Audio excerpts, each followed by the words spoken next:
রাফির লায়ন এ তুফান সংযোগ সঙ্গে জিৎ রাজ সুধাময় সরকার রায়হান রাফি জিৎ ও শরীফুল রাজ দেশ যখন রাজনৈতিক অস্থিরতায় প্রায় লণ্ডভণ্ড।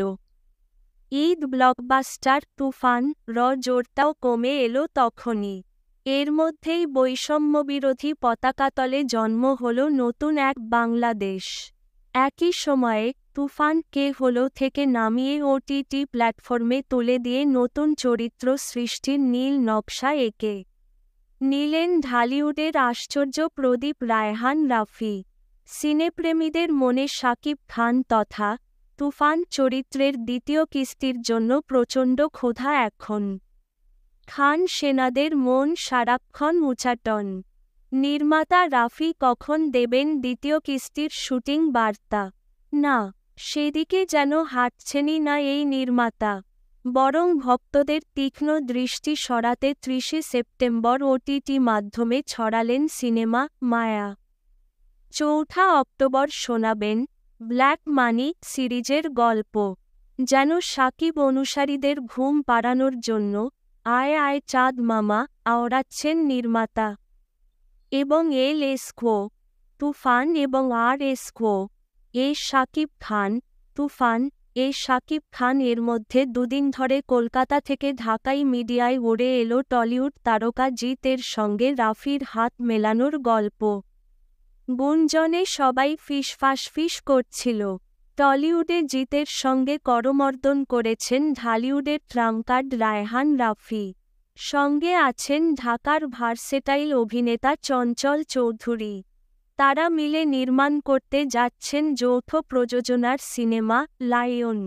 কিন্তু এ বিষয়ে দুই বাংলার কেউই ঠিকঠাক মুখ খুলছিলেন না। ফাঁকে ঘুম তো পরের কথা, তুফান শিবিরে টর্নেডো বইছে। অবশেষে ১ অক্টোবর রাতে ডিমের খোলস ভাঙলেন রায়হান রাফি। বাংলা ট্রিবিউনকে জানালেন মূল খবর। বললেন তার লক্ষ্যের কথা, যে লক্ষ্যের গভীরতা যেমন অতলে, দৈর্ঘ্যেও প্রায় সীমাহীন। তার এই স্বপ্নীল জার্নিতে সঙ্গে রেখেছেন তুফান এবং লায়ন। তার আগে জেনে নেওয়া যাক লায়ন গুঞ্জন প্রসঙ্গে।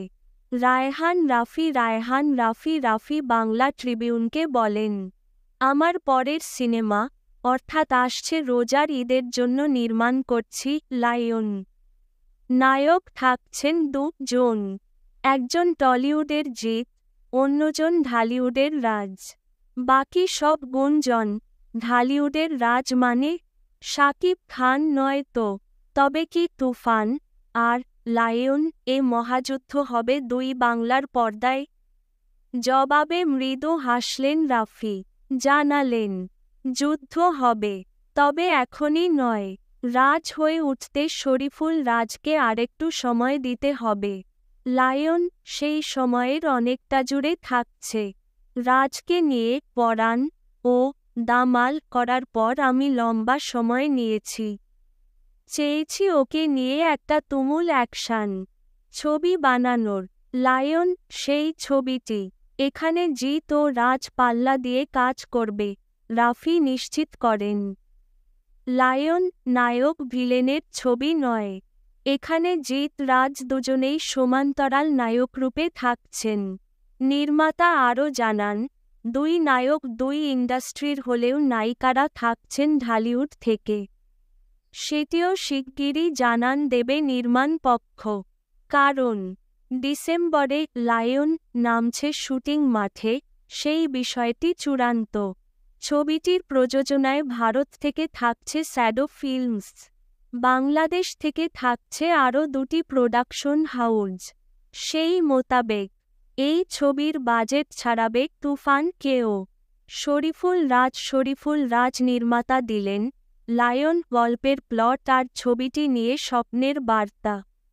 রাফির ভাষায়, নাম অনুমানে ছবিটির শুটিং যদিও বনে হওয়ার কথা, কিন্তু টপ সিক্রেট একটি কথা জানাই, এই ছবির বেশিরভাগ শুটিং হবে উত্তাল সাগরের বুকে। এর বাইরে গল্প নিয়ে আর কিছু বলবো না। এটা অ্যাকশন জনরার সিনেমা, তুমুল অ্যাকশন। যে মানের ও মাপের অ্যাকশন বাংলাদেশের সিনেমায় আগে আর হয়নি। আমি এবার সেটাই করে দেখাতে চাই। বাকিটা সময়ের ওপর। লায়ন নিয়ে রায়হান রাফির এই অ্যাডভেঞ্চারের গল্প শাকিব ভক্তদের জন্য মোটেও স্বস্তিকর নয়। কারণ প্রচলিত রয়েছে নির্মাতা হিসেবে তার চূড়ান্ত মজবুত ভিত্তিটা গড়েছেন শাকিব খানই। একই প্রবাদ রয়েছে নির্মাতার তরফেও। কথা ছিল রোজার ঈদকে লক্ষ্য করে দ্রুত সময়ের মধ্যে হবে তুফান ২ এর শুটিং। তাছাড়া শেষ দৃশ্যে বেঁচে যাওয়া তুফান এর পরের অধ্যায়টি জানারও তুমুল কৌতূহল তৈরি করেছেন রাফি। এমন পরিস্থিতিতে লায়ন এর গল্প কতটা স্বস্তিকর? তবে কি তুফান অধ্যায়ের ইতি টেনেছেন? জিৎ রায়হান রাফি এবার একটু নিজেকে খুলে বসেছেন। যেন ভেতরে জমে থাকা স্বপ্নগুলো মেলে ধরেছেন নিজেকে নির্ভার করতে। তার ভাষায়, দেখুন, লায়ন কিন্তু একটা সিঙ্গেল ছবি না। এটাকে আমি অ্যাকশন সিরিজ বা ফ্রাঞ্চাইজি সিনেমা হিসেবে দাঁড় করাতে চাই। এখনই আমার পরিকল্পনা রয়েছে এটির ৩টি পার্ট করার। আমার কাছে গল্পটাও তৈরি করা, পরিকল্পনাও তৈরি আছে। চরিত্রটিকে একটা আন্তর্জাতিক রূপ দিতে চাই। কারণ শুধু আমাদের বাজার ও বাজেট নিয়ে ভাবলে আর হবে না। আমি বাংলাদেশ পশ্চিমবঙ্গ সহ পুরো দুনিয়াটাকে যখন বাজার হিসেবে ভাবব, তখনই আমার সিনেমাটা বড় হতে থাকবে। বাজেটও বড় হবে, মানও গ্লোবাল হবে। দিন শেষে লাভ কিন্তু বাংলাদেশেরই। কারণ আমি মঙ্গলগ্রহে চলে গেলেও দেশ আমার বাংলাদেশই থাকবে। ফলে আমি আসলে গ্লোবালি ভাবতে চাই সিনেমাটাকে। সেই লক্ষ্যেই লায়ন ফ্রাঞ্চাইজিতে হাত দেওয়া। কিন্তু এই মন্তব্যে শেষ ব্লকবাস্টার তুফান কিংবা ঢাকার শাকিব খান কোথায়? সোজা ভাষায় তুফান ২ আসবে কবে? হবে তো। এবার আশ্বস্ত করলেন রায়হান রাফি। বললেন আরও ভেতরের কথা, যদি বলি লায়ন চরিত্রটি সৃষ্টি করছি তুফানের জন্য, তাহলে ভুল বলা হবে না। আগেই বলেছি, আমার পরিকল্পনাটা এখন আর লোকালে নেই, পুরোটাই গ্লোবাল।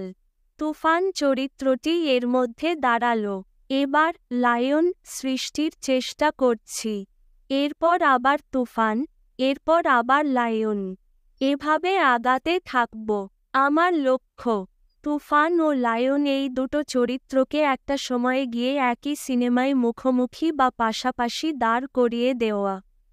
এর জন্য দুটো চরিত্রকেই গ্লোবাল ও ফ্রাঞ্চাইজি ফরম্যাটে দাঁড় করাতে হবে। দম থাকলে আমি সেই চেষ্টা অব্যাহত রাখব। সেই জন্যই বলছি, তুফান ২ লায়ন মুক্তির আগে নয়, পরে। এই দুটো চরিত্র আমি টানতে চাই বহুদূর, যতদূর আমি এখনো দেখতে পাই না ঠিক। তুফান এ শাকিব ও মিমি, তুফান এ শাকিব ও মিমি বলা দরকার। লায়ন র আগে ব্ল্যাক মানি নামের ওয়েব সিরিজ নির্মাণ নিয়ে ব্যস্ত হয়ে পড়েছেন নির্মাতা। সর্বশেষ ৩০শে সেপ্টেম্বর মুক্তি পেল তার ওয়েব সিনেমা মায়া। এর আগে সিনেমা বানিয়েছেন পোড়ামন ২, দহন পরাণ, দামাল, সুড়ঙ্গ ও তুফান। প্রশংসিত দামাল ছাড়া বাকি সবগুলো ছবি সুপারহিট। এর ফাঁকে ওটিটি কন্টেন্ট বানিয়েও সমান করতালি পেয়েছেন রাফি।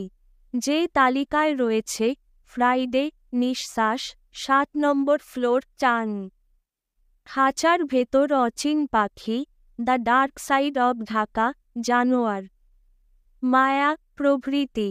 এসবের আগে এই নির্মাতার তালিকায় রয়েছে বেশ কটি স্বল্পদৈর্ঘ্য চলচ্চিত্র।